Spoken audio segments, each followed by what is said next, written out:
बिस्मिल्लाहिर्रहमानिर्रहीम। अस्सलाम वालेकुम नाज़रीन, आप यूट्यूब चैनल देख रहे हैं। मैं इमरान खान हूँ। पाकिस्तान की सारी सियासत और मामला दो केसेस के इर्द गिर्द इस वक्त खड़े हैं। यानी इमरान खान साहब का बाहर आना, यानी रियासत नहीं चाहती कि अभी वो बाहर आए और वहाँ प्रॉब्लम्स हो सकती हैं, और इमरान खान को भी कोई बहुत जल्दी नहीं है बाहर आने की।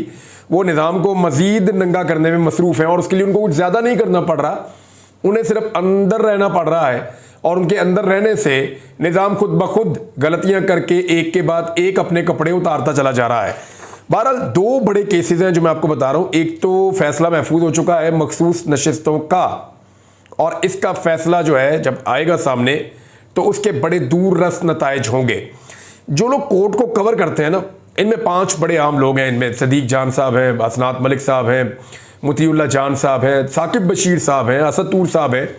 ये 5 लोग बहुत इंपॉर्टेंट हैं। इनके अलावा और बहुत सारे लोग हैं, वो भी कोर्ट्स को कवर करते हैं। मैं सबके नाम नहीं ले पा रहा, तो मैं माजरत चाहता हूं उनसे। बड़े सीनियर जर्नलिस्ट वहाँ पे मौजूद होते हैं। लेकिन इन 5 लोगों ने बड़ा क्लियरली ये कहना शुरू कर दिया कि कादी फ़ायद ईसा साहब अब मुश्किल में है। यानी जो पहले ऐसा लगता था कि उनको या उनकी ओपिनियन को अक्सरियत ओन कर लेगी जजेस की, अब ऐसा दिखाई नहीं देता। मैच ऐसा लगता है फंस गया है। और कुछ का तो ये कहना है कि कादी फ़ायद ईसा साहब के हाथ से शायद चीज़ें निकल गई हैं। कादी साहब को ये वाले केस के अंदर पहले जितनी जल्दी थी, अब वो उतनी ताखीर के अंदर इसको लेकर जा रहे थे। ये केस क्यों इंपॉर्टेंट है, नंबर 1 ये। दूसरा, एक केस और है जो बहुत इंपॉर्टेंट है, और वो है इस्लामाबाद की 3 नशिस्तों वाला केस। मैं आपको पहले ही कह चुका हूं कि ये एक बंद है जिसके अंदर फॉर्म 47 जो है जाली वो भरे हुए हैं। और अगर इस बंद में एक शगाफ पड़ गया या ये बंद टूट गया तो फिर पूरे मुल्क के अंदर जो है इस्लामाबाद के बाद फॉर्म 47 के ऊपर जो जाली एमएनएस बनाए गए हैं या एमपीएस बनाए गए हैं, वो इस बंद के टूटने के बाद बहते हुए बाहर निकलेंगे ईवानों में से, और उनकी जगह पे जो फॉर्म 45 वाले जो लोग जीते हुए हैं वो अंदर जाएंगे। अब ये मामला, ये 2 चीज़ें गले पड़ी हुई हैं हुकूमत की। 2 फैसले बहुत इंपॉर्टेंट हैं। अब बड़े घटिया केस भी चल रहे हैं पाकिस्तान में। इद्दत वाला केस है, उसके अंदर इतनी घटिया हरकत की है खबर मानिका ने, ऐसी गलीज गंदी और घटिया हरकत की है कि मेरे ख्याल में अगर वो अपनी बेटियों के सामने या बच्चों के सामने जाएंगे ना तो वो भी नाराज हो जाएंगे। ऐसी घटिया हरकत की है। यानी अब इतने साल गुजरने के बाद वो अदालत को अजीबोगरीब दरखास्त दे रहे हैं। मैं तो वो बातें बोलना भी नहीं चाहता। मैंने आपको पहले बताया कि मैं कभी भी सख्त मुखालफत भी हो ना किसी के साथ, तो उसकी निजी ज़िंदगी के ऊपर मैं कोशिश करता हूँ बात ना करूँ, और मैंने नहीं की। वो मामला उसकी निजी ज़िंदगी का है। लेकिन यहाँ तो हद हो गई है। पीटीवी के ऊपर निजी ज़िंदगी लेकर चले गए, टॉक शोज के अंदर लेकर चले गए, सोशल मीडिया के अंदर लेकर चले गए, और फिर पब्लिक का रिएक्शन भी उतना ही खौफनाक आ रहा है। और इसके ऊपर जो उलमा जिनको बोलना चाहिए था पहले, वो बात ही नहीं कर रहे थे इद्दत के मामले के ऊपर। यानी ये तो खातून की राय के ऊपर होता है ना, वो जब कह देती हैं तो बात खत्म हो जाती है।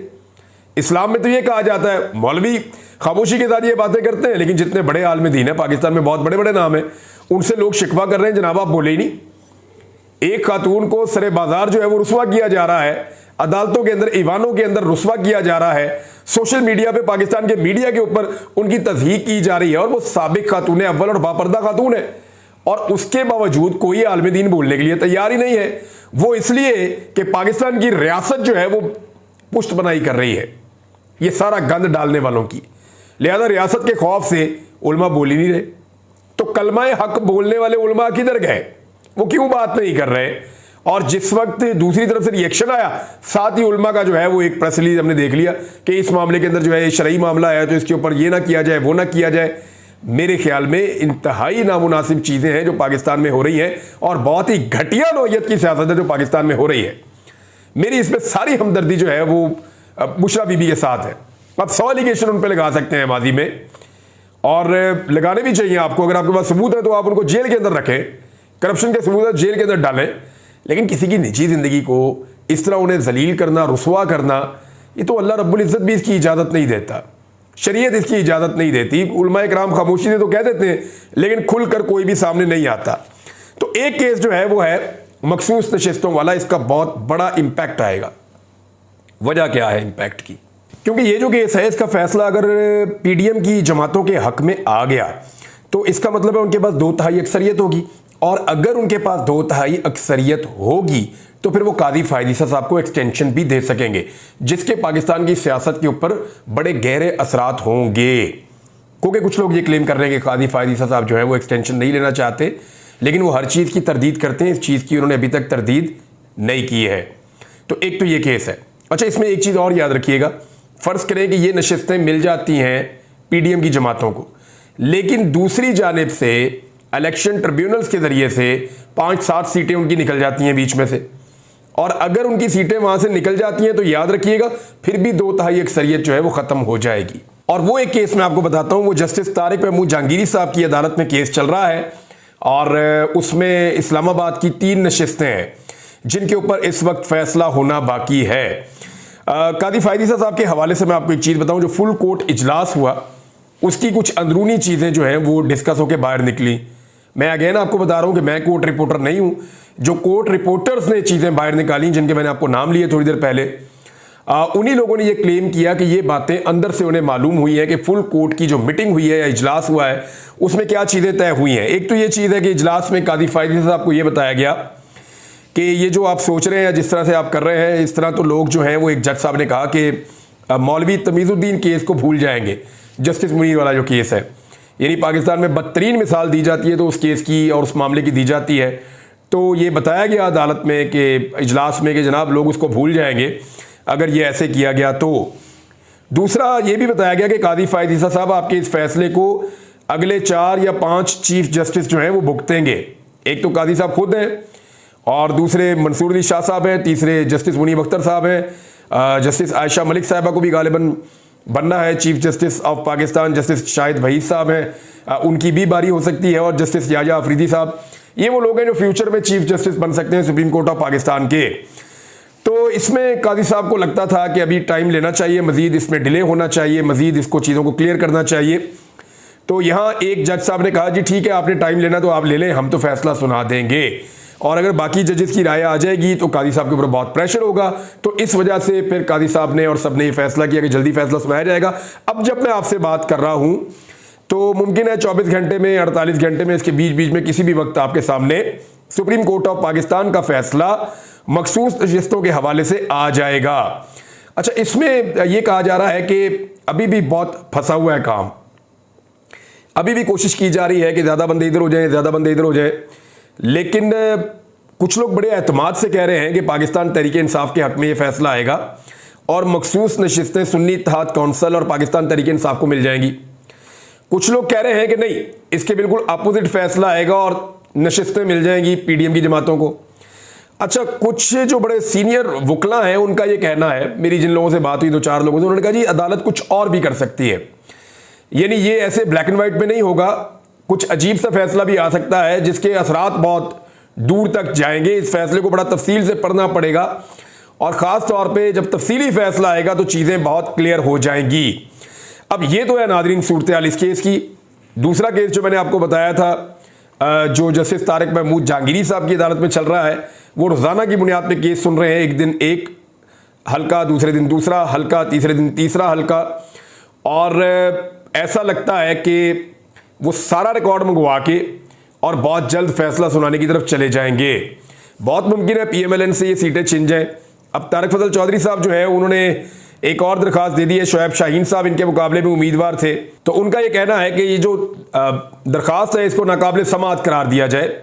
इससे पहले जो है वो जज साहब के ऊपर इल्ज़ामात भी लगाए गए थे और उनके ऊपर एतराज़ भी किया गया था, फिर वो एतराज़ ख़त्म हो गए थे। इस्लामाबाद हाई कोर्ट के चीफ जस्टिस के बाद ये मामला गया था जस्टिस आमिर फारूक साहब के पास, और अब जो है वो कुछ और इल्ज़ामात लगाए गए हैं जस्टिस तारिक महमूद जहांगीरी साहब के ऊपर, और एक और दरखास्त भी दायर की गई है, उनकी तैनाती को भी चैलेंज कर दिया गया है, और ये भी कहा गया कि उनकी डिग्री जाली है, इस किस्म की बातें की जा रही हैं, और साथ ही साथ उनके खिलाफ जो है वो दरखास्तबाजी भी की जा रही है ताकि उनको काम से रोका जाए। अब ये सारा कुछ हो क्यों रहा है? देखिए ना, अचानक बहुत सारे सहाफ़ी उठते हैं, और जो इस्लामाबाद के ट्रिब्यूनल जज हैं, होता यह है कि हाई कोर्ट के एक जज को चीफ जस्टिस हाई कोर्ट वो बता देते हैं कि ये वाले जज जो हैं, एक जज या ज़्यादा जज जितने भी हैं, तो इस्लामाबाद में क्योंकि 3 हल्के हैं तो एक ही जज की ज़रूरत थी, लाहौर में क्योंकि पंजाब में ज़्यादा हल्के हैं तो 8 जजेस की ज़रूरत थी, सिंध में इस तरह ज़्यादा जजेस की ज़रूरत थी, केपी में भी। तो यहाँ पे होता यह है कि वो एक जज का नाम दे देते हैं कि जनाब ये जज हैं ट्रिब्यूनल के तौर पे, और फिर वो उन हलकों के अंदर देखते हैं धांधली हुई है या नहीं हुई है। तो तारिक महमूद जहांगीरी साहब जब आए तो तब सारे खामोश थे, लेकिन जब चीज़ें मैनेज नहीं हुई और जब उनको राज़ी नहीं किया जा सका तो उसके बाद उनके ऊपर अटैक शुरू कर दिया गया। आप देखें मीडिया के खास लोग जो PMLN के बड़े हामी हैं वो तारिक महमूद जहांगीरी साहब के ऊपर अटैक करते हैं, कुछ ऐसे वकला हैं वो भी अटैक करते हैं, उनके ऊपर रेफरेंस की बात की जाती है, उनके ऊपर जो है वो पाबंदी की बात की जाती है, उनके खिलाफ जो है वो दरख्वास्तबाजी की जाती है, उनकी ज़ात के ऊपर कीचड़ उछाला जाता है, उनकी तौहीन की जाती है। ये सारी हरकतें उनके ऊपर कंटिन्यूसली की जा रही हैं, बार बार एतराज़ लगाए जाते हैं। क्यों? क्योंकि उन्हें यह समझ आ गई कि ये 3 सीटें निकल गई तो बाकी भी निकल गई, और अब वो हर कीमत पे चाहते हैं कि जस्टिस तारिक महमूद जहांगीरी इस केस को ना सुने। अब अगर एक नए जज आएंगे तो नए सिरे से मामला चलेगा, फिर इसके अंदर 2-3 महीने, 1-2 महीने, 3 महीने लग जाएंगे। लेकिन अगर जस्टिस तारिक महमूद जहांगीरी इसको सुनते रहते हैं तो मैं आपको ये बता दूं कि अगले 2 हफ्ते के अंदर ऐसा लगता है कि ये सीटें PMLN के इन MNAs के पास नहीं होंगी। यहां पे आपको नए MNAs बैठे हुए नजर आ जाएंगे जिनका ताल्लुक पाकिस्तान तहरीक इंसाफ से है, और इसी बुनियाद के ऊपर फिर पंजाब के अंदर आप बहुत बड़ी तब्दीली देखेंगे आने वाले वक्त में। अब हुकूमत क्यों कहती है कि हमने रिटायर्ड जज लगाने हैं ट्रिब्यूनल के तौर पे? वो रिटायर्ड जज इसलिए लगाते हैं कि वो अपनी मर्जी के बंदे लाएंगे जो उनको पसंद होंगे या जो माजी में उनके साथ अच्छे ताल्लुकात में रहे होंगे, और उनको लालच दे के लाके बैठाएंगे और बैठा के उनको देंगे अपने केसेस कि हमारी फॉर्म 47 के ऊपर बनी हुई जाली हुकूमत को महफूज रखें, हमें बचाएं।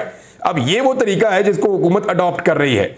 अब एक हुकूमत बन गई है, उसके ऊपर इल्जाम है कि उन्होंने धांधली की है, तो वो अपनी मर्जी का जज नहीं लगवा सकते, अपनी मर्जी का ट्रिब्यूनल नहीं बना सकते। न्यूट्रल ट्रिब्यूनल होगा, और वो कैसे होगा कि जो तरीकाकार पहले से वजह है उसके मुताबिक होगा।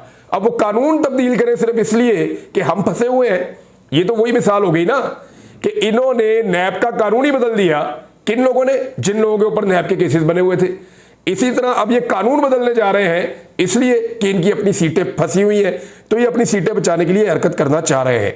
लेकिन ये 3 सीटों पे फैसला हो गया तो फिर ये ट्रेन नहीं रुकेगी, ये मुसीबत बन जाएगी इनके लिए। नाज़रीन, इस्लामाबाद के 3 हलकों में इलेक्शन कमीशन की एक बहुत बड़ी नाअहली कह लें, उनका फ्रॉड कह लें, या नकम्मापन कह लें, या धांधली की कोशिश कह लें, वो एक और चीज़ पकड़ी गई है। साकिब बशीर साहब ने इसकी जो है वो सबसे पहले निशानदेही की थी। उन्होंने कहा कि इस्लामाबाद के 3 हलके आप देख लें कि इलेक्शन कैसे हुआ, क्या ये शफाफ इलेक्शन था? बहुत सीरियस नोयत के सवालात हैं। आज इलेक्शन कमीशन ने ट्रिब्यूनल को बताया कि इस्लामाबाद के 3 हलकों के नताइज प्रिजाइडिंग अफसरान ने EMS सिस्टम के जरिए भेजे ही नहीं। जो सिस्टम बनाया हुआ था ना, जिसके जरिए से नताइज भेजने थे, इस्लामाबाद के जो 3 मेंबर कौमी असम्बली के हलके हैं वहां पे नताइज भेजे ही नहीं प्रिजाइडिंग ऑफिसर्स ने। और जब प्रिजाइडिंग ऑफिसर्स ने नताइज ही नहीं भेजे तो नताइज फिर बन कैसे गए? क्या किसी और तरह बन गए? यानी सवाल यह है कि फॉर्म 45 के नताइज जो है प्रिजाइडिंग ऑफिसर्स ने भेजने थे ROs को, वहां से इलेक्शन कमीशन ऑफ पाकिस्तान के बाद रिकॉर्ड इकट्ठा होता है और फिर फॉर्म 46, फॉर्म 47 बनता है और उसके ऊपर नतीजा आ जाता है। तो जब आपके पास इब्तदाई नताइज आए ही नहीं तो आपने फॉर्म 47 कैसे बना दिया? यानी उन्होंने सिस्टम में डाला ही नहीं। ये हालत इस्लामाबाद की थी, तो बाकी शहरों में क्या हुआ होगा, ये साकिब बशीर साहब ने आवाज उठाई है। उन्होंने कहा कि स्क्रीनशॉट लेकर रिटर्निंग अफसरान को व्हाट्सएप भी करने थे और वो भी नहीं किए गए, बल्कि जाती हैसियत में उन्होंने रिटर्निंग अफसरान को नताइज दिए हैं। अब जाती हैसियत में क्या दिया, उनको क्या मिला, उन्होंने क्या लिखा, ये कोई नहीं जानता। यानी रिकॉर्ड के ऊपर कोई चीज नहीं है। सिस्टम ये कहता था कि आपने तस्वीर खींच के व्हाट्सएप कर देनी है। सिस्टम ये कहता था कि आपको एक सिस्टम दिया हुआ, आपने उसके अंदर नतीजा डाल देना है। इन्होंने दोनों काम नहीं किए, और अगर किए हैं तो इस वक्त इलेक्शन कमीशन उसको इसलिए छुपा रहा है कि वहां से रियलिटी पता चल जाएगी कि किसको कितने वोट पड़े हैं। तो ये नाअहली है या फ्रॉड है, इसका फैसला आप कर लीजिए, वरना अदालत तो थोड़े दिनों में इसका फैसला करने वाली है। ISI के फोन कॉल टेप करने के हवाले से जो एक शहबाज शरीफ साहब ने नोटिफिकेशन जारी किया है, उसके हवाले से उसको चैलेंज कर लिया गया है लाहौर हाई कोर्ट में। और एक शहरी हैं फहद शब्बीर, उनकी जानिब से दरखास्त में वज़ीर आज़म, वफाकी हुकूमत और पाकिस्तान टेलीकम्युनिकेशन समेत दीगर को फरीक बनाया गया है। मौक़िफ़ इख्तियार किया गया कि हुकूमत पाकिस्तान ने एक नोटिफिकेशन में ISI को लोगों के फ़ोन टेप करने की इजाज़त दी है। PTA एक्ट के तहत जिस सेक्शन के तहत नोटिफिकेशन जारी किया गया, इसके अभी तक रूल्स नहीं बने। पाकिस्तान का आइन शहरियों की प्राइवेसी और आज़ादी इजहार राय फराहम करता है तो ये गलत हो गया, इसको रोका जाए, अदालत को उन्होंने ये कहा। अच्छा, इसमें ना ख्वाजा आसिफ साहब का एक मौक़िफ़ है कि माजी में इमरान खान साहब का ये मौक़िफ़ था कि ठीक है, टेप अगर करती हैं तो ठीक करती हैं एजेंसियाँ, तो ये बात उनकी ठीक है।